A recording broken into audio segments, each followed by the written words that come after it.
Hi everyone and welcome to Pep Talk. I hope everyone's well and thank you for joining us today. I'm Indy and I'm the editor of Lecture in Progress. And today, as you know, we're going to be joined by the brilliant Saori Masuda, who works at Google Creative Lab as a designer. So again, thank you so much for joining. As you know, this is our very first edition of Pep Talk. And before we get stuck into questions for Saori and introducing her, and also just to let you know, we've got so many questions from you guys. So thank you to anyone who sent them through. I think we had hundreds in the end. So yeah, loads to get through. But before we get stuck into that, we wanted to give you a bit of context to today's event. If you're not already familiar with Lecture in Progress and what we do, we are a creative careers resource. We are essentially on a mission to help emerging creatives understand the industry, find opportunities, get connected, and grow fulfilling creative careers. So we know that this has been a really tricky past few months for so many different reasons. So I guess Pep Talk has been developed off the back of that. We really wanted to create something as a bit of a creative pick-me-up, something to help you feel inspired, a bit re-energized, and most importantly, to kind of give you a few practical pointers.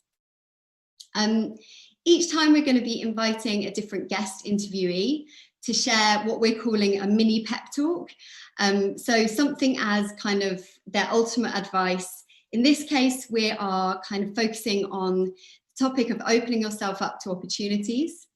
So as I've already mentioned, we're really excited to be able to be joined by Saori today, who is joining us from Google Creative Lab in London. Sorry, not joining us from Creative Lab, but she works at Creative Lab. I'm sure working from home. So Saori, can I ask you to turn on your camera and mic? Yes, hello. Hello, welcome. How are you doing? Thank you. I'm good, thank you. How are you? Yeah, really good. I'm going to be putting loads of questions, as you know, to you just in just a moment. But before I wanted to introduce you, which I know is slightly awkward, seeing as we're both here, but let me know if I get anything wrong here. But Saori, I know that you graduated from Chelsea College of Art with a BA in graphic design in 2014. Then I believe you spent the next year and a half interning for the likes of Protein, Rose Design and Studio Moros, which is an incredibly impressive lineup there. And this is all before you accepted your first kind of full-time position as an in-house creative designer at a major fashion label. However, I know that about 8 months later, you received an email from someone at Google Creative Lab and that you'd interviewed there previously and it hadn't quite worked out, but you still thought the email was spam when it came through. Exactly. But luckily you got back and that ended up resulting in you becoming part of the much sought after year-long program as part of the Google 5 at Creative Lab. And now you're in your 3rd year as a designer on the team. I hope I got all of that right. Yeah, that's perfect. That's exactly correct. So we're going to talk a bit more about your journey shortly. But first up, we asked you to prepare a bit of a pep talk. So yeah. A few short, and obviously just to let everyone know, this is going to be very short and punchy, but something that that you feel might have helped you or you might have benefited from hearing when you were just starting out. So would you mind sharing that with us? Yes, so as you can see on the screen, but it's okay to not know what you want to do. Keep taking opportunities, get to know your skills and the type of work you like. Yeah, I think this is amazing. I'm just going to repeat that so everyone gets to like absorb it properly. So it's okay to not know what you want to do. Keep taking opportunities, get to know your skills and the type of work you like. Like I say, I think this is really important because it can be such a process of trial, error, doing stuff you don't like before you kind of land on things that feel more suited to you. So I kind of wanted to ask, what made you choose this as your pep talk today? So I think I was trying to think of a good pep talk that I would like to hear when I was starting out. And this is like one that resonates with me so much, especially because I kind of went through obviously the conventional ways of doing a foundation, doing a BA, but usually people tend to know what they want to do after they leave or like what kind of design they want to get into. and I really had no idea. So as you said before, I spent like a year and a half after uni freelancing and interning at like various different places, from more like conventional design studios to more illustration-based design studios to, working at very different breadths of places. And it really took me a long time to figure out sort of the type of work that I wanted to do, and that excited me. And I think I'm still figuring it out as I go, but it was just really important to keep like taking different opportunities and continue to gain my experience. So I really knew like what I wanted to do and what I didn't want to do, and sort of broaden my knowledge on that. And then I guess when I was approached by the lab, I guess 2 years on, I really knew it was the right place for me at that time and for me now, because it's so broad in the work we do. And I hadn't really heard of many other places like that. But yeah, so I think my experience and opportunities thus far like helped me sort of realize that. And I think that's really important. Yeah, it's really great to know that that kind of uncertainty led you to just try every corner. Yeah. And I guess that kind of leads me on to asking you about the multidisciplinary nature of what you do, because I could be wrong in thinking this, but I feel like that kind of not knowing and trying lots of things out really led to you maybe working in more of a multidisciplinary way. Would I be right in thinking that? Yeah, definitely. I think 100%, especially, it's just like I didn't really limit myself. So I think I was really trying to figure out what I wanted to do. So I was really open to trying, I still am, but really open to trying new things and trying so hard not to say no, even if I can't do something. So I guess all the opportunities I took really helped me learn different aspects of things, varying from like artworking stuff for print to like working more with illustrators or art direction, things like that. And I think that really helped me in my role now. So yeah, definitely. Cool. And we're going to kind of move on to talking about your role and what you do at Google Creative Lab a little bit later. But I kind of wanted to go back on your journey a little bit before we move into some of the questions from the audience, because I know that obviously you had all of those different experiences of interning and freelancing before you decided to take an in-house role. But can you tell us a bit about maybe that decision between going from freelance to deciding that you did want to go kind of full-time in-house, and what that was like with that first job? Yeah, I think for me, in all honesty, it was for security, and I wanted like the full-on experience of being full-time at a place where you feel like you're part of the team longer term and can actually make a difference to the team, versus being freelance and just coming in for a few months. You couldn't really make a massive impact, I felt. So that was quite important for me, and also for my CV, I felt at the time, rather than hopping from different places, I really wanted somewhere that, obviously I only ended up staying there for 8 months, but I wanted to have a full-time job experience and, see the benefits of that. And I think, in terms of my first role working in fashion, it wasn't really my dream job, but it is like, I think out of all my roles, I learned a lot at that job, and it was a really, really good stepping stone in my career, because obviously that led me to get the job at Creative Lab. So yeah, that was sort of my thinking in terms of going from freelance to full-time, if that makes sense. Yeah, totally. And I think so many people ask us, in fact, it's going to be one of the first questions, but this idea of kind of, or expectation when you're just starting out, that you might land that dream job straight away and you can put so much pressure on yourself, versus actually it can be great to get experience somewhere that isn't that high pressure thing straight away as well. Yeah, definitely. I think, I always thought of myself as like ending up at like a really strict like design studio, like a branding studio. But then I think working even at that fashion brand where I had a lot of, like, I was touching a lot of different elements from like, interiors to actually campaigns and photo shoots. It really, I think I enjoyed that, the breadth of work. And that's a similar aspect to the lab right now. Obviously we'll talk about later, but so yeah, it really helped me figure out what I like to do. And I guess that is, I like to do a lot of stuff. Yeah. So yeah. And you learned not to ignore spammy emails maybe in the process. Okay, so we're going to dive into some of the brilliant questions that we received through this past week. I want to say another thank you to everyone who sent something in. Like I say, we received hundreds in the end, which was slightly overwhelming, but amazing. We really wish we could get through them all, but obviously we just don't have the time today. But something that we really noticed when we were going through all of these questions is that they quite clearly divided into about 5 different themes. So we do have quite a lot to get through, but obviously the core thing was this idea of finding opportunities. Then a lot of people asked about confidence and having the confidence to apply and go for opportunities. Networking, obviously, love it or hate it. What it's like to work at Google, naturally, and of course some portfolio questions as well.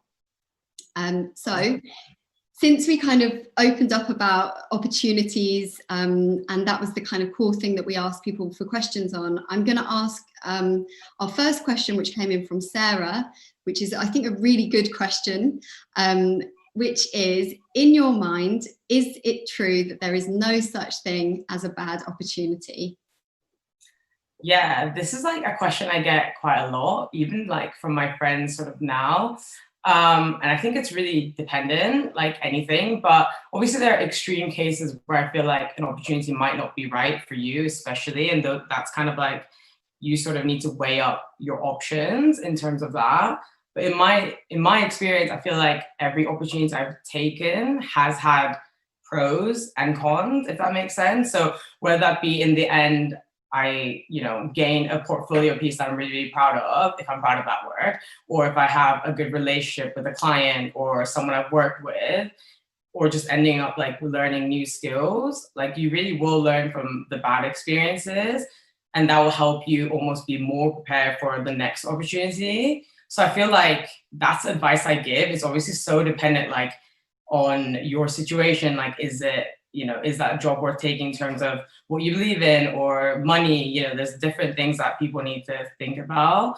But where you can, I feel like, most opportunities are good because you'll gain that experience. So yeah, that's sort of kind of it's a case by case thing, but I do think overall it's a positive thing, like to take the opportunity. Yeah, and I think also when you're starting out, it can be hard to tell sometimes whether something's going to be what you like because you don't necessarily have the experience to understand. So saying no to things becomes much easier, I think, later on.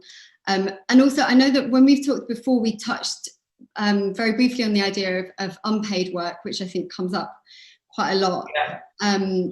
I don't know if I remember you saying you had a bit of a feeling on that about like whether or not it benefits you. Yeah, so I think again it's so dependent, but I can't lie, like when I first graduated I took a few unpaid internships or like unpaid jobs, and for me at the time I was in a position where I was able to take that, and I kind of saw it as, what am I going to gain from that experience? So for instance, I was weighing between one good paid internship versus a non-paid internship. The non-paid internship I felt like would give me more experience and a portfolio piece that I was proud of. So therefore would help me get to sort of the next opportunity, versus taking sort of a more corporate, like well-paid thing that I didn't really know if I was going to enjoy or figure out what I wanted to do. So sort of like, I guess I had a bit of luxury in terms of like having that option. And I know not everyone does.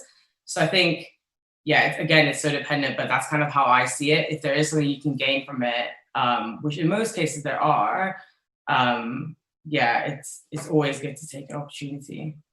Yeah, I think one thing is worth me mentioning is just that I know that there was legislation that changed with internships a couple of years ago. So if you're a non-student, I know that it's probably a little bit different now, but it's worth interrogating unpaid internships, especially if you're not a student. But yeah, I know it's such a nuanced kind of talking point. So yeah. I wanted to move on to another question, which is a really big one, I know. So obviously we don't have all of the right answers here, but just kind of from your point of view. We had a question from Bethany, who definitely really captures how a lot of people are going to be feeling at the moment, since it is quite a particular time. But she says, in the current climate, it feels quite impossible to get a job straight out of uni. To get a junior design role requires a year of experience, yet lots of studios are currently working from home, so aren't necessarily offering internships. What do you recommend to a graduate wanting to get their foot in the door? Like I say, this is a really big question. Yeah. Any thoughts here would be great. So I really feel for like all the young designers and creators in the current climate. Like, it's already a difficult sort of industry to get into, I feel, and obviously with everything going on, it's made it that much harder. And I really I thought hard about this one, and I think there's a few things, but it sort of sounds repetitive, and I think a lot of people say it, but like working on your personal projects is great, especially like before you have sort of like industry experience, like, you know, being alert and responding to things are going on right now, or like finding collaborators and friends you enjoy working with. I think that's really, really important, because then you can start to sort of meet new people even online. So off the top of my head, I thought, could you do a call out on your social feeds to collaborate with another maker? And like, even better if you can collaborate with a maker that's in a different field. So then in that sense, you're already networking by meeting different people. Like, if you're a designer, why don't you, you know, try and see if there are any filmmakers that follow you, or like you can do that sort of call out to sort of collaborate and then learn each other's skills, or like know a bit better about what they do. And I think that's like, I know it's really, really different, but I'm just trying to think of how you can do this all like remote. And I think obviously using social media could be a great way. And obviously the other element is that you're not alone. So there's obviously so many people that are in the same position as you and probably need or are looking for sort of an opportunity. So I think that could be a good way. So you can already have a bigger breadth of understanding, you know, in different fields. So that would be like one advice. And the other good thing about doing something like that is that it really widens your network already, even before like going to your first job. So that, you know, networking is obviously really key. So yeah, that's kind of what I thought about. But yes, I think it's really difficult right now. And oh, another thing I just thought about, you could also join like small initiatives, or obviously like the classic, but like learning a new skill. So I think like me and who I call like work wives, who we used to work with, we did a course on Future Learn. So there's like courses out there obviously that are free, and I think that's also a really good thing to do. Yeah, I think the other thing you mentioned networking, we're going to get onto kind of networking advice a bit later, but I think people can forget that networking with your peers and people at the same level as you can be like just as essential as connecting with, I think everyone assumes it's got to be like the creative director somewhere, or like, you know, someone that's much higher up than them, but it's not always the case. No, I think like even now, I mean, when we're looking for freelancers, or if I hear a job opportunity, you know, you look kind of like, I mean, in your sort of circle of networks. I think if you can gain that network, yeah, like I agree, it doesn't always have to be someone so high up in a company, because everyone is, you know, you're all going to be going to different jobs in different places. So the bigger the network, the more like sort of opportunity you also have. So I think, yeah, definitely don't take that for granted. So I guess on the opportunities, we've got a question here that came in from so many people, which is, do you have any recommendations for places to be finding or looking for opportunities, or things that you found particularly fruitful in looking yourself? Yes, I think it's tricky because obviously I've been in my role now for 3 years and more, so I haven't really been looking recently. But when I was looking, and I know that when my friends are looking, like they always go on If You Could job boards. I know that's great for like, you know, creatives and stuff like that. So I think that's a good like resource in terms of like looking for jobs. And obviously even following the brands or the studios you like on social, I find that sometimes opportunities aren't even on those job boards, and they'll just look for it on social media, look for the people on social media. So I feel like those two things, it's like being alert and like following those brands or people that you want to work with, as well as job boards, like If You Could. And then I was also thinking in terms of like tangible things that sort of you can be doing, it's really important to have a good website. Like now, obviously more than ever, because we're working from home and everything is obviously digital. If you have a good website, you'd be surprised like who gets in touch, I find, like from my experience, even before I was at Google. So I think those are the sort of two things I find might be helpful. Cool. I have a duty to mention Lecture in Progress Opportunities Board, which is a bit newer as well. But I can tell you guys a bit more about that later. But we post loads of entry-level jobs and internships, etc. But yeah, I guess I wanted to, something that came up quite a lot in questions, which I mentioned earlier, is this idea of finding the confidence sometimes to kind of pursue opportunities or even apply for them. And I think we can all be a bit guilty of kind of getting in our own way sometimes, and things can seem really intimidating. So I wanted to kind of start off with a question that came in from Ling, which is, have you yourself ever had self-limiting thoughts? And if so, how or did you kind of come to overcome them? Yeah, so I definitely have self-limiting thoughts like all the time. And it's quite a difficult one to answer because I feel like I still struggle with it. So I thought hard about like how I could try and sort of give some advice or some sort of point of view on it. But I do think it's something that you get better at, like in terms of with more experience or like with more time, and also learning to get out of your comfort zone and putting yourself out there really helps. And I think like, you know, my boyfriend always says to me, I'm very critical of my own work. And I think like a lot of it has to do with like my confidence in my ability and myself. So like recently, you know, it's like, try to be positive and like be in a positive mindset and environment if you can be, and like getting good constructive feedback from peers or people you work with really helps, because that'll help you with your confidence in terms of like presenting, as well as like gets you, you know, just better at your job or what you do. And then in terms of like presenting ideas, I was thinking like, just make sure you really, really know your idea and know, you know, why you did that. And that will just help to your confidence, if that makes sense, and just being prepared in that sense. I think, yeah, I definitely still struggle with it, but those are the things I think will really, really help. Just being confident and working on that, and just knowing like your ideas really properly will really help. I think that's really good advice. The idea of practicing talking about yourself as well can be the most intimidating thing. And you can get so stuck in your own head over worrying that actually just talking out, practicing is sometimes, yeah. So I guess another question that's sort of attached to this is the idea of when you're starting out, I guess rejection becomes something that everyone gets to know whether they like it or not. It's such an inevitable part of all creative careers, in my experience. Definitely.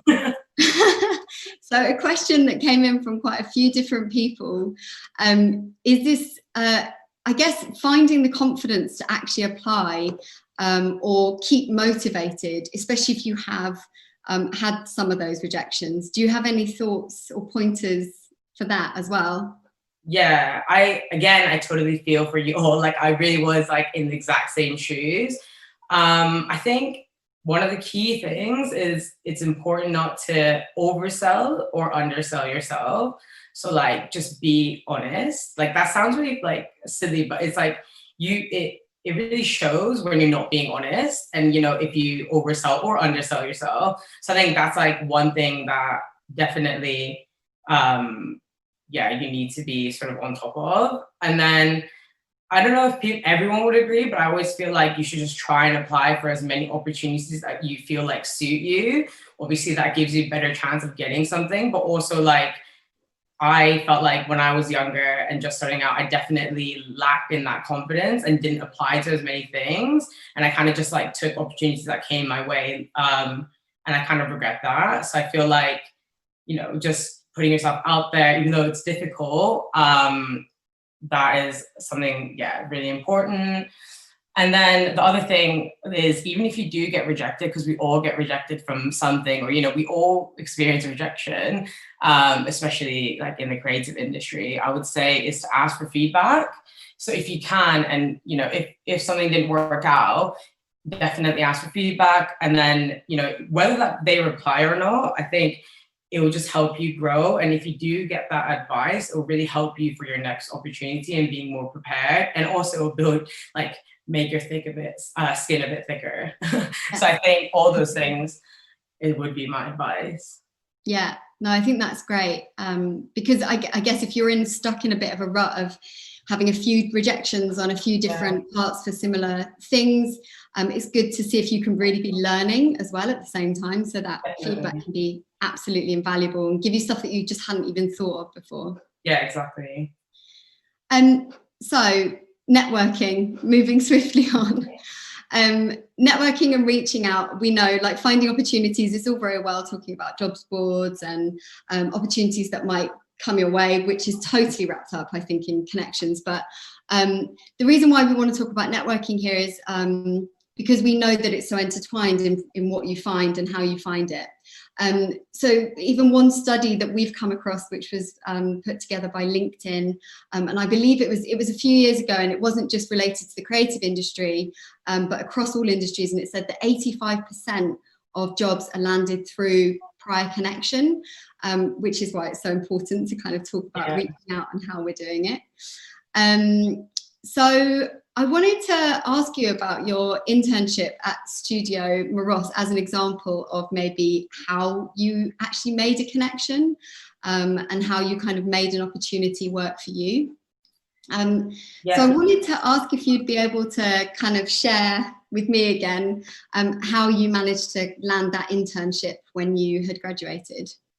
Of course. So with the opportunity with Studio Moros, I think that was my first internship out of uni. And I think, like, as I remember, Kate and a few other designers were doing a panel discussion at my old uni. So it's essentially like a talk. And then I'd always been a fan of the studio's work and really wanted to work with them, but I didn't really know, like, how to sort of approach them. Again, probably lacking in confidence and, like, just been graduating. I didn't really know how to do that. So I went to the talk, obviously, and then after the talk, I was just heading home and then going to the bus stop. And at the bus stop, Kate was also waiting there to get on a bus. And then, although I was super, super shy and it was really, really out of my comfort zone, I knew if I didn't speak to Kate at that point, that opportunity sort of would have been lost. And I think, you know, having the experience of meeting someone in person versus emailing, it does obviously, you know, someone has, you know, a face to the name. So it kind of makes it a lot more of a sort of stronger connection. So what I did is just introduce myself to Kate, and Kate just said, email the studio with your portfolio. And I, like, rushed home, you know, got my portfolio together. And then within the next few weeks, I basically interned there, and then I freelanced thereafter. So I was there for a few months, and I worked. It was really good because it was also a really, really small studio at the time. But that's how that opportunity came about. And I think, it was a lot of out of my comfort zone and being confident, but I also knew if I didn't take that opportunity, I wouldn't have it sort of again. Well, maybe, but, you know, unlikely. So that's how I got that opportunity. Yeah, I think it's a really good reminder to, when you see something come up, like, kind of show itself, even if you think, oh, not today, like, I can't do this today, I'm not feeling in the right mood, whatever. It's just a good reminder to be like, if you want things, you have to go and ask or introduce yourself sometimes. And I know that people also can really think that because of lockdown, everything being online, there aren't so many of those opportunities, but there still are. I think with one of your points of connection, you had seen a talk, right? So you already had that in. Yeah. And I think it's a really good reminder that, you know, loads is still going on online. There's still loads of online events and talks. So even if you're emailing somebody, to be able to have that point of connection, say, I loved your talk. Definitely. Yeah. That's, like, I think that's a really good point. It's just, like, for sure, even though we're working remotely, it's like having that connection, even if it's like, I love this work you did, you know, something that, like, you can actually genuinely talk about and then grab that person's interest, I think is, like, really, really important when you reach out to someone. And it's kind of irresistible. I think the more detail that someone goes into, I mean, obviously not an essay, but it feels really authentic that someone's got in touch and they're like, I love this, and this is the reason why. You're just like, definitely. Oh, I get it. Like, that's great. I'm getting back to this email. Yeah, exactly. Okay, so another one on networking, because I guess we've touched on that thing of like an opportunity arises and you feel a bit like, oh, this is scary. Like maybe I'm feeling too shy for this today. But maybe for someone that's kind of feeling like they have no idea of where to start, do you have any pointers on networking and how someone might start out, especially if they're feeling a bit shy, like they're not an outgoing person naturally? Yeah, it's hard, I think, in terms of now of like, you know, we're working remotely, and then I think that makes a massive difference, because I would have said like go to a lot of talks and like just meet like-minded people and network that way. But I think as times have changed, it's also a bit different. But I would say, there's still like opportunities, like I said, mentioned earlier, but Future Learn, when I did a course on that, there was like a discussion bit. And I think like that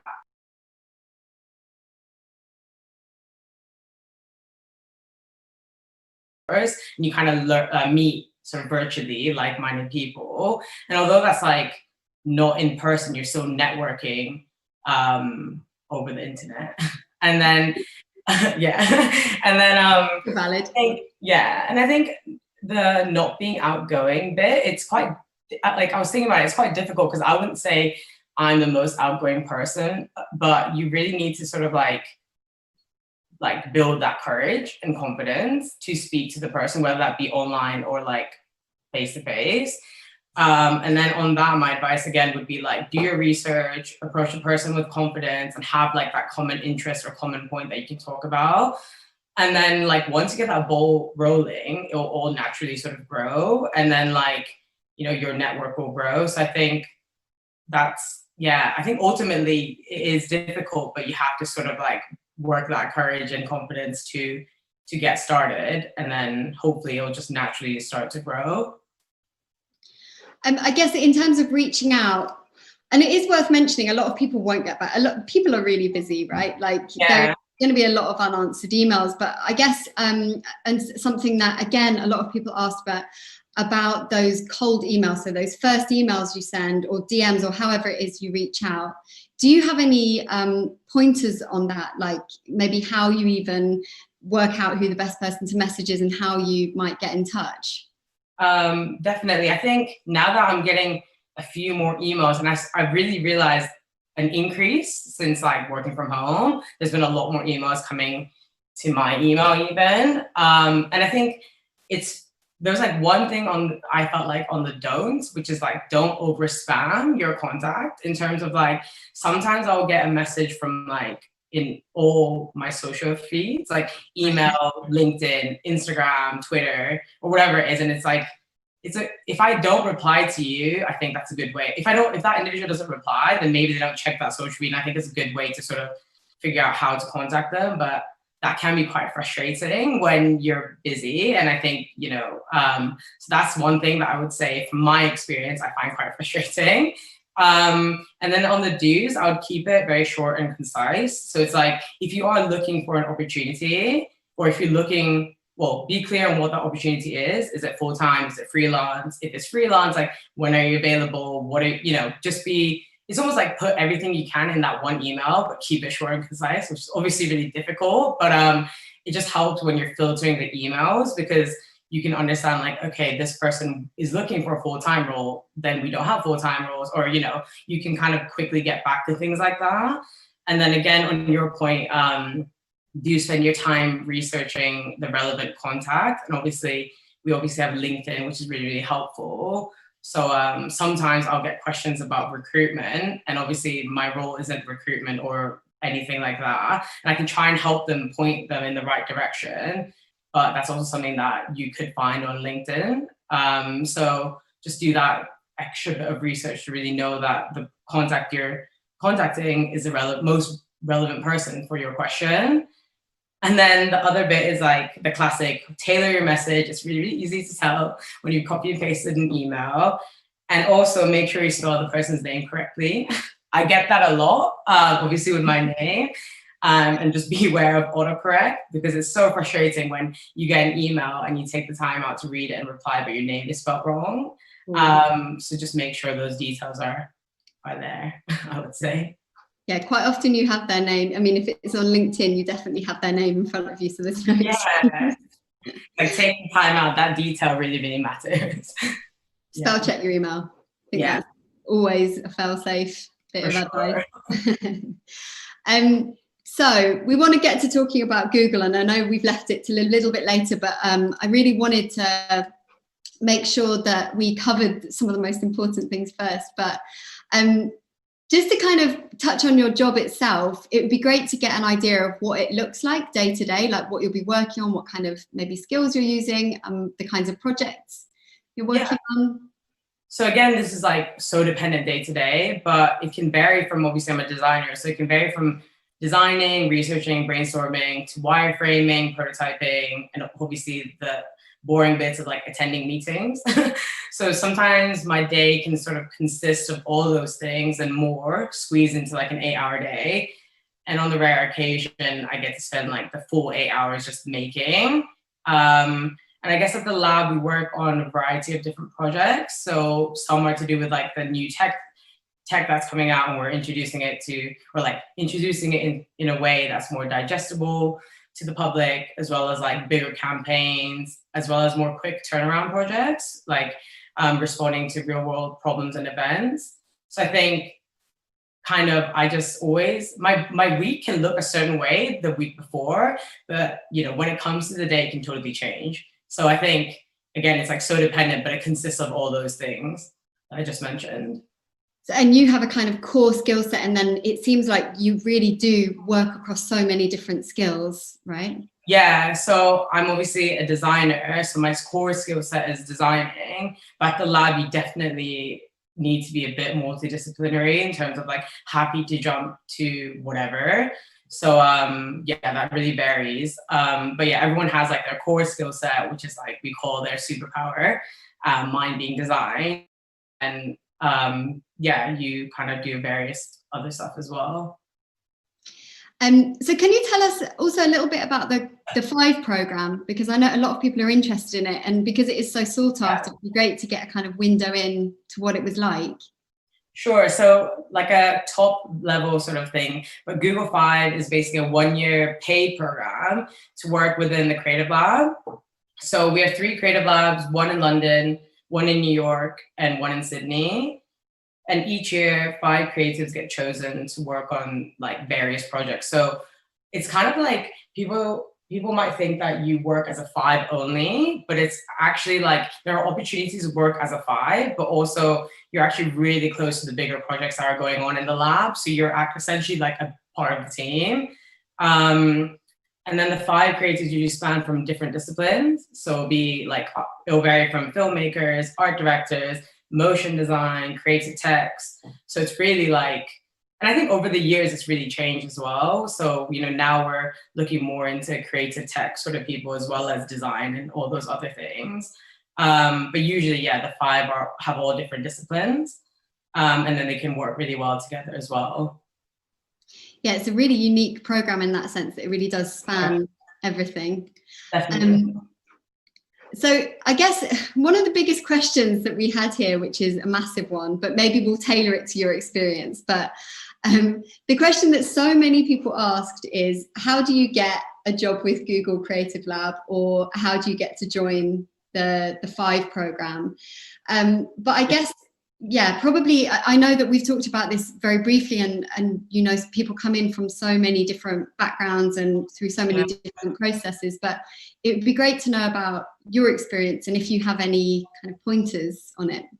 So my experience was kind of, I don't know if it's unique because it sort of depends, but a designer that was previously at the London lab found my portfolio online and basically reached out to me. And like I said, I was at the pub and I thought basically it was a spam email because it was coming from Google. But that's kind of how my conversation with Google started. But as you mentioned, like previously in the very beginning, like they reached out to me. I had a few interviews, but then in the end, they were like, we're not actually looking for a designer anymore for the 5.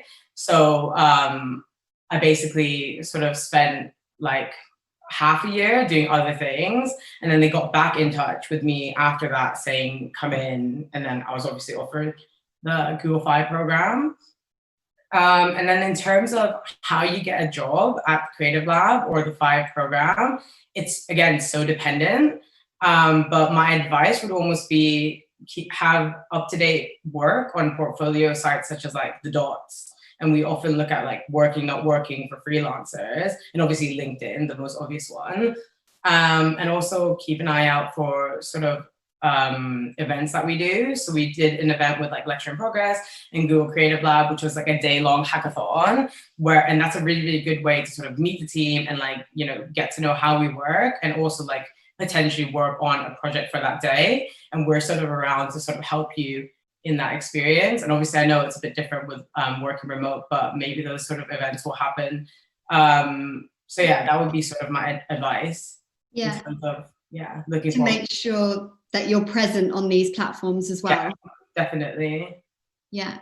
Can I just, so to recap, did you do an application in the first place, or were you contacted at the very beginning of that interview process? I was contacted at the very beginning. Yeah, which is really crazy. I was trying to ask them how they found me, but I don't actually know if they really remember. But I think also when I had graduated, my like final project was featured on like Creative Review and stuff like that. So I think like those, obviously that sort of helped in terms of like getting sort of my name or my website out there. But it really does vary. Like some people apply, or some people, you know, reach out to people directly, and that's how they get into the lab. And other people just get like found, like headhunted. So it really is a mix of that all. Yeah, and I also think that process that you've just described, because that's quite a long time to do those full interviews, be really invested, and then actually it didn't work out, and then it did work out again. Yeah. It can be such a reminder that sometimes a no or a rejection actually isn't that. It's just a kind of not now, I guess is the saying, right? The like no is a not now. Exactly. I think like that, because I put a lot of, you know, obviously I had a lot of interviews, and then I was obviously told no, like basically getting a rejection. But I think in those moments, it's obviously key to just like, and then actually I did email saying, can I have some feedback? Why it didn't work out. And then they told me it was just like sort of like a capacity thing. But, you know, that was really important because I wanted to know like what I could do better next time. And also obviously just being like really, really polite, kind, and like impressionable in your interviews really helps, I think, just to keep that connection going. So yeah. Cool. I sort of very naturally want to move on to talking about portfolios, because obviously you really impressed with your portfolio at that stage when people were getting in touch. So do you have any pointers or any advice on what can be considered as like an impressive portfolio or a good portfolio? And this has come from so many people, including, I know Diana sent this in, we had it from Shirley, but so many of you asked about portfolios. So yeah, it'd be great to know what your kind of core advice is on putting a good portfolio together.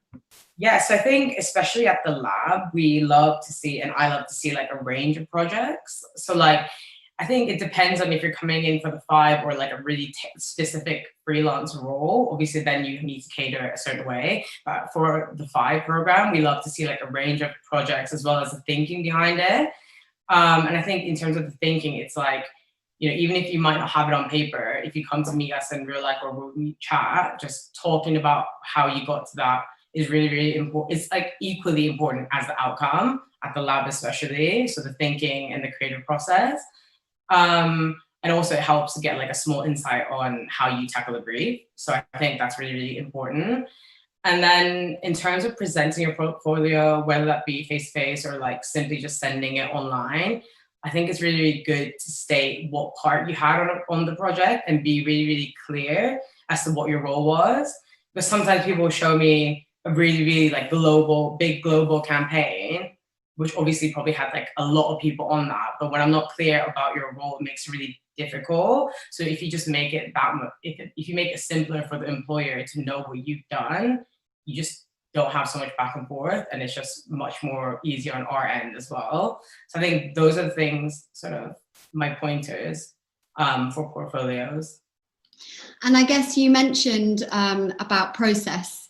And we had a really good question actually on that from Denise, who Oh, sorry, no, I've got that wrong. I don't know who it's coming from, but it was about how many pages should your portfolio be. So this came in from Greywell. Yeah, how many pages should a portfolio typically be for a junior creative designer? I think you've talked about process a little bit. Yeah. So it's obviously, as soon as you start putting anything about process in there, it feels like it's getting a little bit too long, but it'd be great to know what you think is an ideal length for a junior. I think it's, again, so dependent, like all my other answers, but I think it also, the massive thing I think is it depends if you're sending it online or if you're meeting that person in like BC or like in person. I would, as a guide, like a rough guide, I'd say like 35 to 40 maybe. And obviously that doesn't mean 35 projects. That means like, you know, like 6 to 8 like really good projects that show your breadth and your thinking. But I also think a good thing to think about is like, if you receive that portfolio, would you be excited to open it based on page numbers? Or would you be like, you know, would it feel like a chore? Because sometimes I feel like I get portfolios, I have got one that's literally like 200 pages. And while it's loading, I feel like it's already a chore, even if the work is amazing. And you don't want, you know, whatever you can sort of make, you know, if you can make a better impression earlier on, it is better. So I don't know if that helps, but I think that's like, as a rough guide, that's how I would try and think about it. Yeah. And obviously it can be quite succinct as well. I think people can really think that they need to put everything in their portfolio, but yeah, selective as well can be really cool. So I guess that's actually nearly all of my questions. I know that we're coming to time now, so I wanted to kind of end today on a bit of a motivating note. And we had a question from Katerina about kind of finding inspiration. And she asks, when the creative wall hits, what's the best ways that you've found to overcome this blank space and push through? And I think somehow this is especially poignant with the fact that all of us are kind of working remotely and from home. So usually I would say just like the classic, like take a break and just get out of that zone. So for me, it'd be like taking a 10-minute coffee break to like walking my dog in the park, just like doing something that's completely different to being on my computer or in the zone. And that usually helps me to sort of like refresh my mindset. And obviously like before the pandemic, I would go to like a shop or like a museum to try and look at things that are just not related to that project to see if it sparks anything. But during this time, obviously that's a bit harder to like get out and do those kind of things.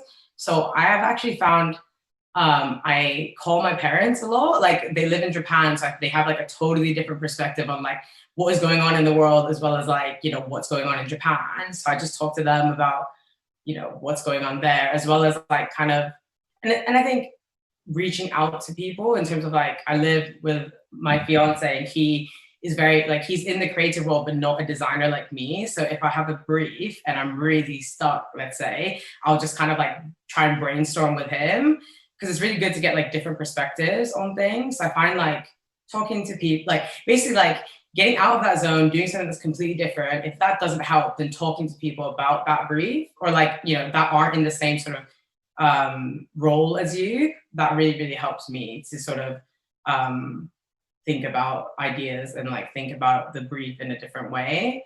So yeah, that's what I've really found helpful, at least during lockdown. Usually it'd be like, I'd go to get coffee with my colleague or something and talk about it. But it's actually really helpful. So yeah, that's kind of what I do. Yeah. It's funny because it almost ties into your multidisciplinary approach to be like, I'll look at this from a different set of different discipline completely. Yeah, definitely. Like just having even like that like totally different conversation with my parents really help, you know, because they're just in totally different place, and that inspires me to like think of things in a different way, I think. So yeah, that would be, if you can do that, my advice. Cool. Okay. Awesome. That is all of my questions. We've come to the end of of question time. So thank you so much for your amazing answers and advice. Thank you. So yeah, thank you again, I guess, for everyone joining us too, and for everyone that sent in questions. It's been so brilliant to be able to kind of feed those in Saori, and to Saori again. I guess if we were all in a room together, we'd clap. So if anyone wants to join me in clapping. So yeah, before we go, I just want to remind you, I mentioned earlier, but a plug for our opportunities board. If you are looking for things right now, it's still kind of, despite a popular opinion, there are still loads of opportunities out there at the moment. And we've got everything from job openings to internships, courses, mentoring, loads more. So do check that out at opportunitiesboard.lectureinprogress.com. And if you don't already, please do follow Lecture in Progress on Instagram and Twitter. And we really kind of look forward to you guys joining us again for the next Pep Talk. So yeah, from me and Saori, I'm going to say goodbye. Have a nice afternoon. Thank you. Bye. Thanks, Saori. Bye-bye.